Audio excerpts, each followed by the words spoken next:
Now, our next speaker has been vociferous in his defense of the Palestine Solidarity Movement and of our right to protest. He's the deputy leader of the Green Party. It's Zack Polanski. Make some noise.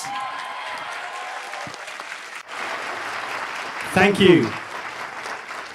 We demand change. So I guess the three questions are, who is the we? What are we demanding? And how are we going to change it? The we, that bit's easy. It's every single person in this room. But it is much bigger than this room. It has to be bigger than this room. It is every worker up and down this country. But also, let's be clear, it's not just for workers. It's for people who are out of work. It is for disabled. It is people with caring responsibilities. It is people who haven't got work. We must not leave anyone behind. We are the many and they are the few. Because we are the 99%, but we have a 1%. The multi-billionaires who are protecting and being protected by this Labour cabinet. We have an environment secretary who writes angry tweets but will not nationalise the water companies. We have an energy secretary who knows that airport expansion is not compatible with a climate crisis but still says nothing. We have a foreign secretary who cannot call a genocide a genocide. We have a chancellor.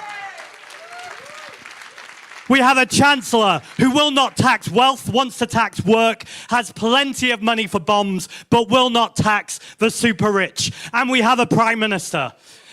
If I carried on talking about that prime minister, this speech would not be 5 minutes. But let's just say, we have a prime minister who is utterly failing every single person in this country. And the only person that prime minister is really supporting is Nigel Farage, because exactly, this Labour government is fueling the far right.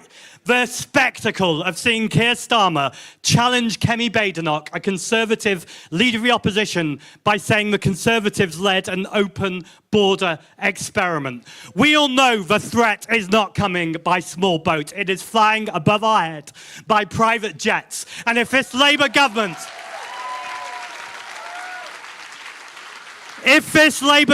will not call that out, they are responsible for the consequences. So what do we demand? We demand the politics of not just environmental justice, but social, racial, economic justice too. These things cannot be divided. It is a politics that stands with LGBT people. When they come for one of us, they come for all of us, and we will not be divided.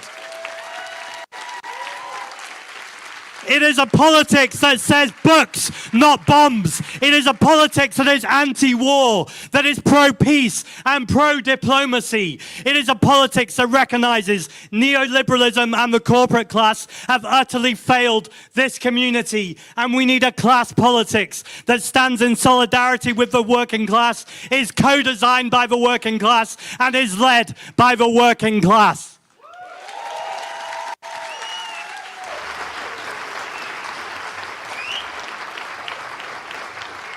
And so finally, how are we going to change it?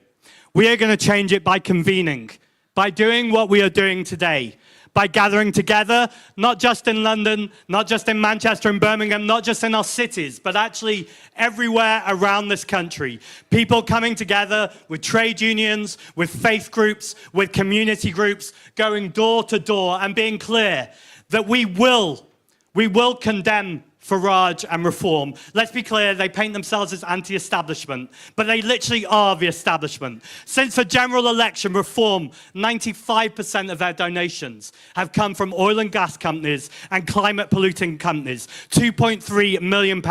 They are not the anti-establishment, but let's be clear, people who are thinking about voting for Reform or people who are looking at Reform cannot be the enemy here. We cannot leave them behind. Thank you. We need to find a way to talk to them, to communicate them, and to bring them into the movement.